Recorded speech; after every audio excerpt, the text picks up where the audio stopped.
যে ডাক্তারি কত মহৎ পেশা। আমি অনুরোধ করব আপনাদেরকে, আপনারা ফিলিস্তিনের গাজার ডাক্তারদের মহৎ কর্ম থেকে আপনারা অনুপ্রেরণা লাভ করুন। তারা কিন্তু টাকার জন্য এই চিকিৎসা দিচ্ছে না, তারা তাদের ইমানের জন্য এই লড়াই করছে। তারা গাজার স্বাস্থ্য ব্যবস্থা ধ্বংস করে দিতে চায়। এবং আপনারা মনে রাখবেন, পৃথিবীতে যতগুলো ওয়ার ক্রাইম আছে, ওয়ার ক্রাইম তো সবগুলো, গণহত্যা ওয়ার ক্রাইম, খাদ্য আটকে দেওয়া ওয়ার ক্রাইম, পানি আটকে দেওয়া ওয়ার ক্রাইম, যেটা জায়নিস্ট ইসরায়েল করছে। কিন্তু সব থেকে বড় ওয়ার ক্রাইম হচ্ছে চিকিৎসার জায়গা ধ্বংস করে দেওয়া, হাসপাতাল ধ্বংস করা হচ্ছে। ওয়ার ক্রাইমের মধ্যে নিকৃষ্ট ওয়ার ক্রাইম।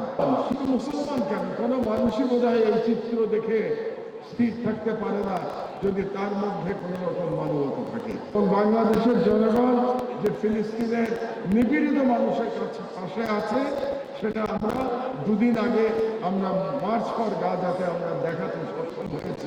মাইলের পর মাইল হেঁটে তারা শুধুমাত্র সংহতি প্রকাশ করতে এসেছিলেন আমাদের ফিলিস্তিনের নিপীড়িত ভাই বোনদের, এবং সেই ওয়ার ক্রাইম করছে জায়নিস্ট ইসরায়েল। এবং সেখানে ডাক্তাররা কি অসীম সাহসের পরিচয় দিচ্ছে। আপনারা দেখবেন প্রত্যেকটা হাসপাতালে যারা সিনিয়র ডাক্তার, তারা শেষ মুহূর্ত পর্যন্ত ইসরায়েলি আক্রমণের কাছে আত্মসমর্পণ না করে তারা হসপিটালে দাঁড়িয়েছে।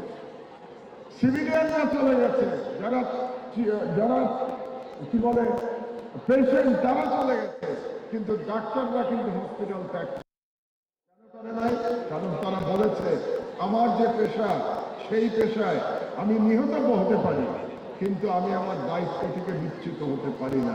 কাজেই ফিলিস্তিনের ডাক্তাররা দেখিয়েছে যে ডাক্তারি কত মহৎ পেশা।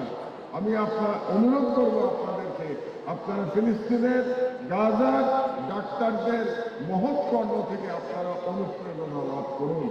তারা কিন্তু টাকার জন্য এই চিকিৎসা দিচ্ছে না, তারা তাদের ইমানের জন্য এই লড়াই করছে। এবং তারা যে ডাক্তারের যে মহৎ পেশা, সেই পেশার জন্য তারা এই কাজটা করছে।